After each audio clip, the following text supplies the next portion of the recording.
Hey guys, welcome back to the channel. This is CA Kavita. कैसे हैं आप सब? आई होप आप सब लोग बहुत बढ़िया से होंगे। तो गाइस, आज हम स्टार्ट करेंगे section number 15, value of taxable supply. जी हाँ, सेक्शन नंबर 15 हमारे पास वैल्यू ऑफ टैक्सेबल सप्लाई के बारे में बताता है। देखिए, जीएसटी जो है किस वैल्यू के ऊपर लगने वाला है, ये जानना भी हमारे लिए बहुत बहुत बहुत इंपॉर्टेंट है। हम जीएसटी लगाते हैं, लेकिन कई बार कुछ एक ऐसी चीजें जो वैल्यू ऑफ सप्लाई में ऐड होनी चाहिए वो हम ऐड नहीं करते, या कुछ एक ऐसी चीजें होती हैं जो हमें सप्लाई की वैल्यू में ऐड नहीं करनी चाहिए लेकिन हम ऐड कर देते हैं, जिससे हमारा जीएसटी क्या हो जाता है, इंक्रीज हो जाता है। ठीक है जी। तो इसके लिए हमें जानना जरूरी है कि वैल्यू ऑफ टैक्सेबल सप्लाई के अंदर कौन कौन सी चीजें इंक्लूड होने वाली है। तो गाइज, ऐसे ही इंपॉर्टेंट जो सेक्शंस है मैं आगे भी कवर करूंगी। मेरे चैनल को सब्सक्राइब जरूर कर लीजिएगा ताकि नेक्स्ट टाइम जो नोटिफिकेशंस हैं वो टाइमली आपको मिल जाए। तो स्टार्ट करते हैं हमारी वीडियो। देखिए, जो वैल्यू ऑफ टैक्सेबल सप्लाई है उसके अंदर आपको क्या क्या चीजें इंक्लूड करनी है। सबसे पहले तो देखिए, जो ट्रांजेक्शन वैल्यू है, ट्रांजेक्शन वैल्यू हमारे पास क्या होती है, जो भी प्राइस आपने एक्चुअली पे किया है या फिर और पेएबल है। ठीक है जी। जो प्राइस आपने पे किया या फिर जो पेबल है, यानी इन फ्यूचर आपको पे करना है, ये दोनों की दोनों चीजें तो आपने ऐड करनी ही है गुड्स और सर्विसेज के केस में। लेकिन इसके अलावा भी कुछ एक चीजें जो हैं आपको ऐड करनी है। लेकिन लेकिन लेकिन एक चीज आपने जो मोस्ट इंपॉर्टेंट इसमें ध्यान देनी है कि जो पार्टीज है वो एक दूसरे से रिलेटेड ना हो।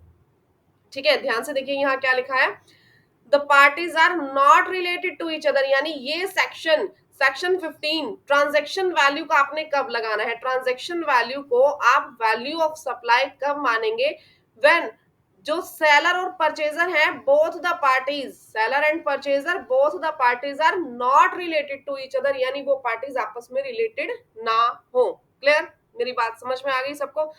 अब ये क्वेश्चन आप मुझसे बाद में पुट करना कि रिलेटेड हो तो क्या करना है, वो मैं आपको नेक्स्ट स्टेप में बताऊंगी। क्लियर? अब देखिए ध्यान से, मैंने यहाँ पे क्या बताया, सेक्शन 15 की मैं बात कर रही थी। ये कह रहे हैं कि जो ट्रांजैक्शन वैल्यू जिसके ऊपर आपने सेल की, चाहे अब पे किया या फिर और बाद में पेएबल है, आप इसको अपनी वैल्यू ऑफ सप्लाई मान लेंगे। लेकिन कब मानेंगे, when parties are not related to each other. मेरी बात समझ में आ गई?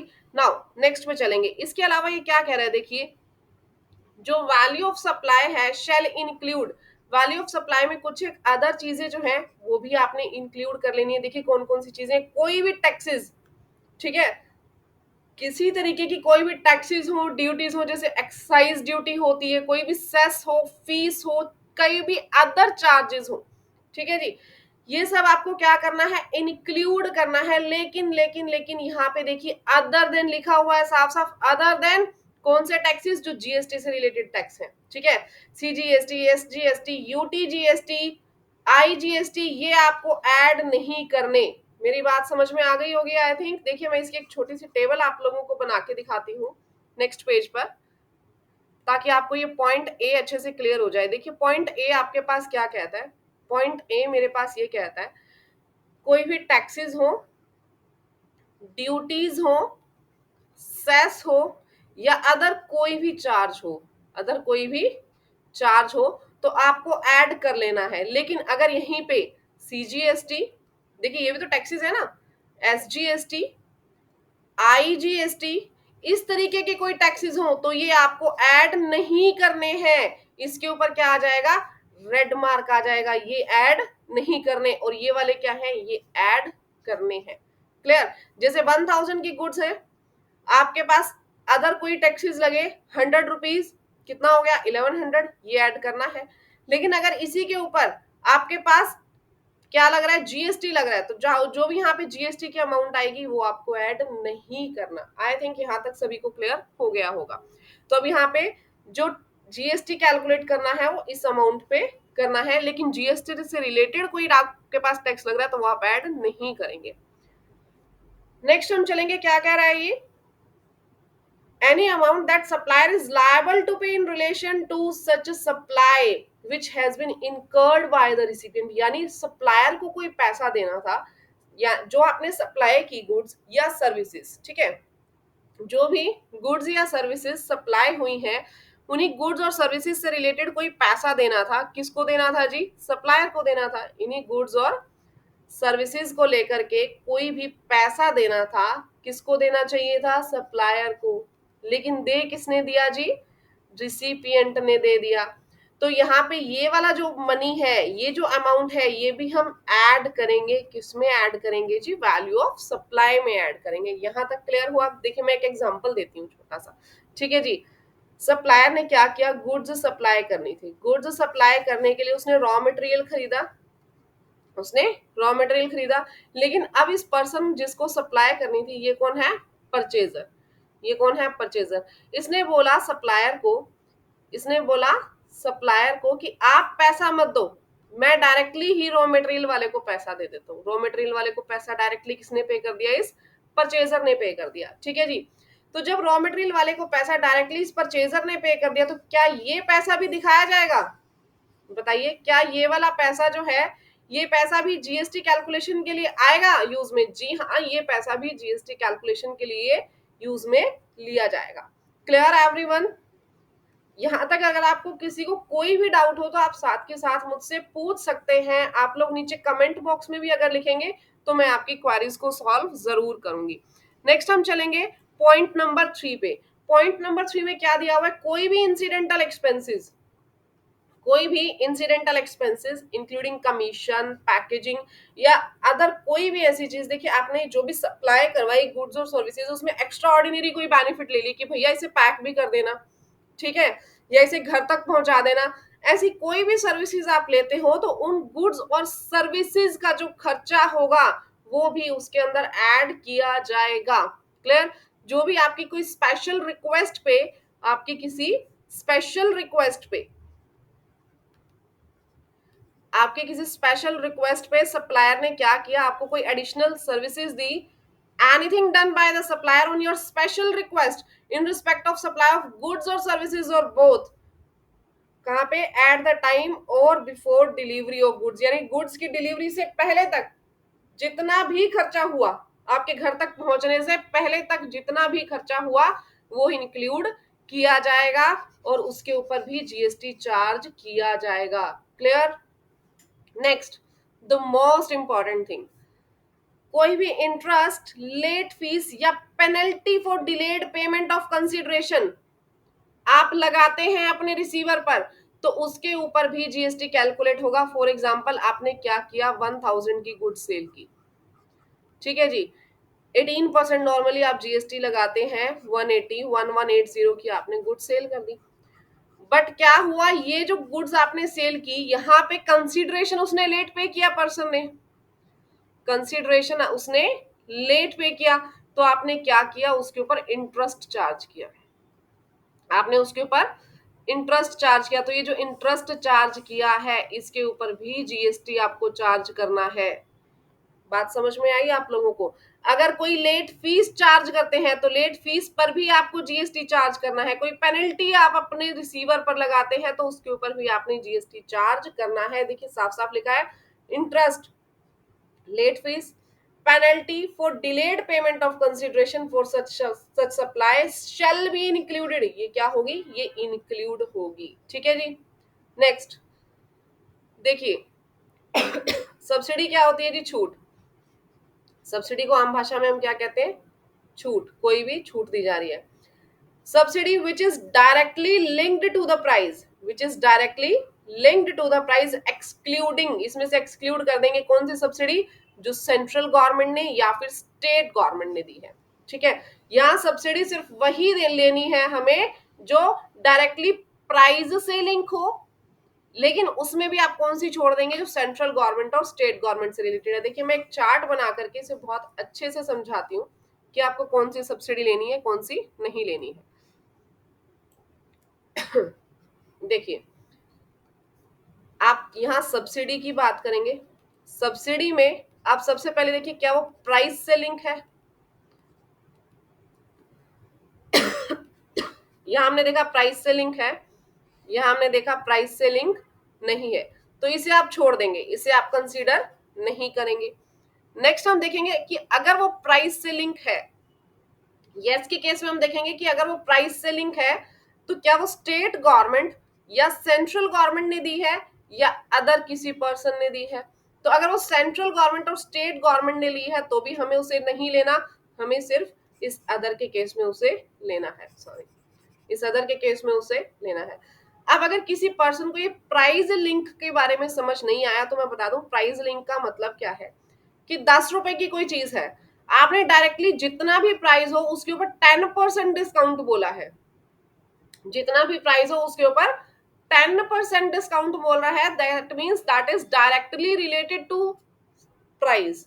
ठीक है, that is directly linked to price, ये सीधा प्राइस से लिंक्ड है, प्राइस से रिलेटेड है। मेरी बात समझ में आ गई? नाउ अगर कोई भी चीज 10 की हो या 100 की हो, आपने जो कूपन देना है वो 5 रुपए का ही देना है, यानी जो सब्सिडी है वो 5 रुपए की ही है, चाहे आप 10 का सामान लो, 100 का लो, कितने का भी लो। लेकिन यहाँ पे क्या था, परसेंटेज वाइज थी कि जितना भी प्राइस हो आप सीधा उसका 10% जो है वो डिस्काउंट दे दो। तो ये क्या माना जाएगा, डायरेक्टली लिंक्ड टू प्राइस। ये क्या माना जाएगा जी ये माना, ये other than directly link to price माना जाएगा। क्लियर? आगे हम चलेंगे, आगे क्या दिया हुआ है देखिए, for the purpose of this subsection the amount of subsidy shell be included in the value of supplier who receive such subsidy. यानी जो भी सब्सिडी है, सब्सिडी को भी इंक्लूड कर लेना है, लेकिन अगर सेंट्रल गवर्नमेंट ने सब्सिडी दी है तो उसे इंक्लूड नहीं करना। क्लियर? बाकी जो सब्सिडीज है वो इंक्लूड हो जाएंगी if they are directly linked to price. यानी कि ये जो पीछे अदर सब्सिडी बची थी ना, चार्ट में देखिए ये जो सब्सिडी बची थी, this subsidy will be included for what, for calculation of GST. ठीक है जी, आगे देखेंगे, आगे हमारे पास क्या दिया हुआ। थर्ड पॉइंट, थर्ड पॉइंट कह रहा है वैल्यू ऑफ सप्लाई में ये सब चीजें इंक्लूड नहीं करनी, कुछ एक चीजें इसके स्कोप से बाहर रखी गई हैं। सबसे पहले बिफोर एनी डिस्काउंट, कौन सा डिस्काउंट, बिफोर और at the time of supply, यानी सप्लाई से पहले या सप्लाई जब आप दे रहे हो, गुड्स जब सप्लाई कर रहे हो उस टाइम पे अगर कोई डिस्काउंट दिया गया और वो डिस्काउंट प्रॉपरली रिकॉर्ड हुआ इनवॉइस में। ठीक है जी, वो डिस्काउंट प्रॉपरली इनवॉइस में रिकॉर्ड भी होना चाहिए, तो वो आप क्या करेंगे, उसको इंक्लूड नहीं करेंगे। क्लियर? लेकिन देखो मेरी बात ध्यान से सुनो, मैं इसके अंदर आपको बता दूं, अगर at the time of supply discount दिया गया, इनवॉइस के अंदर भी रिकॉर्ड कर दिया, तो आप उसको उसमें से क्या कर देंगे, लेस कर देंगे। फॉर एग्जाम्पल 1000 की गुड्स थी, आपने उसमें इनवॉइस में भी इंक्लूड कर दिया, इनवॉइस में भी लिख दिया कि 100 रुपीज का हम डिस्काउंट दे रहे हैं और प्रॉपर एग्रीड भी हो गई बोथ पार्टीज, तो यहाँ पे 900 की जो गुड्स है उसके ऊपर आपने जीएसटी पे करना है। ठीक है, आगे अगर आप सप्लाई कर ले तो सप्लाई होने के बाद में अगर डिस्काउंट दिया जाए तब क्या करना है। देखिए सप्लाई होने के बाद में अगर डिस्काउंट दिया गया है तो इस चीज का ध्यान रखना है कि उससे रिलेटेड कोई एग्रीमेंट पहले से बना हो। ठीक है जी, कोई ना कोई एग्रीमेंट पहले से बना हो और प्रॉपरली इनवॉइस के अंदर लिखा हुआ हो कि स्पेसिफिक ये कंडीशन पूरी होगी तभी हम आपको डिस्काउंट देंगे।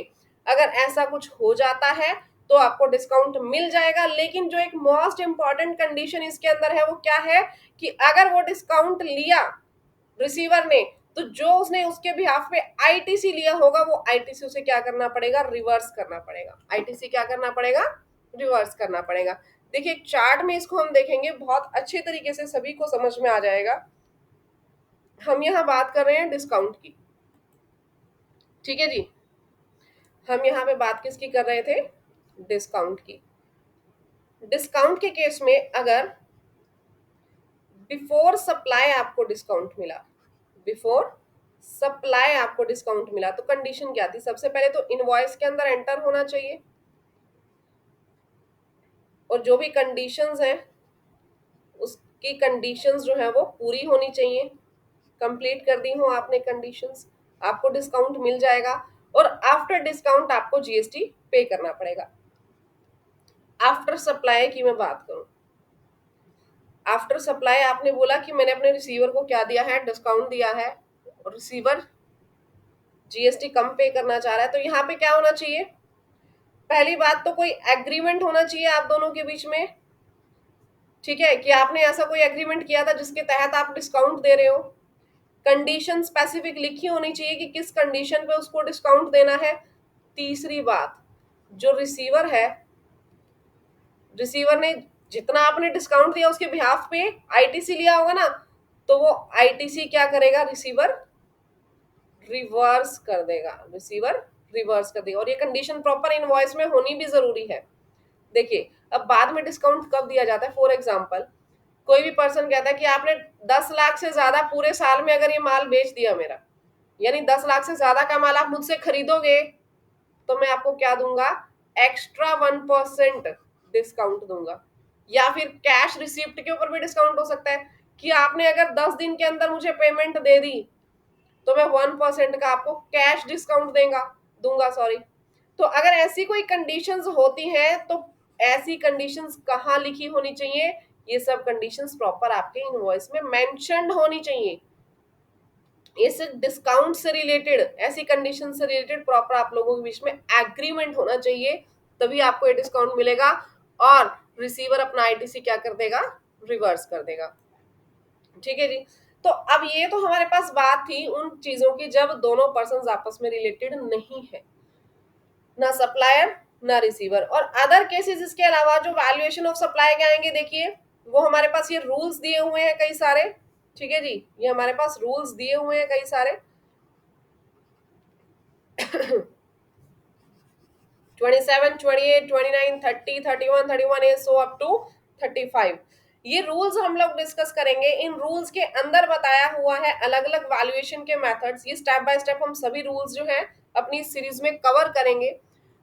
आगे देखिए आपके पास क्या दिया हुआ है, notwithstanding anything contained in subsection 1 और subsection 4 the value of supply as may be notified by the government on the recommendation of council shall be determined in such manner as may be prescribed. यानी government कोई नए rule लाना चाहे तो लेकर के आ सकती है। ठीक है जी।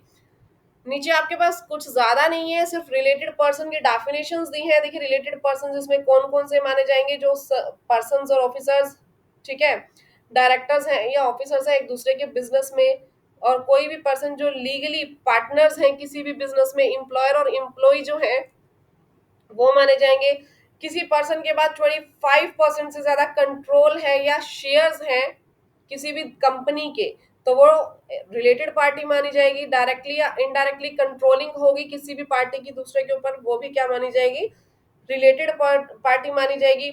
या किसी का डायरेक्टली इनडायरेक्टली किसी थर्ड पर्सन का कंट्रोल है किसी पर भी, यानी ए पार्टी है बी पार्टी है, इन दोनों की कंट्रोलिंग पावर किसके हाथ में है, सी के, तो ये पर्सन भी आपस में रिलेटेड माने जाएंगे। यहाँ क्या था, सी इसको कंट्रोल कर रहा है और सी ही बी को कंट्रोल कर रहा है, लेकिन यहाँ पे ए और बी आपस में क्या आ जाएंगे, related party. Members of the same family, ठीक है, और the person also includes legal person, जो लीगल पर्सन है वो भी इसमें क्या माने जाएंगे, रिलेटेड पार्टी माने जाएंगे। तो गाइज मैंने सेक्शन 15 को बहुत अच्छे से कवर करने की कोशिश की। अगर आपको मेरी ये वीडियो अच्छी लगी तो please please please please please video को लाइक और चैनल को सब्सक्राइब करना मत भूलिएगा। नेक्स्ट सेशन में आपको मैं ये रूल्स जो है, ये रूल्स भी सारे कवर करके देने वाली हूँ। 27, 28 एंड सो ऑन 35 तक हम सारे रूल जो है वो डिस्कस करेंगे। Thank you.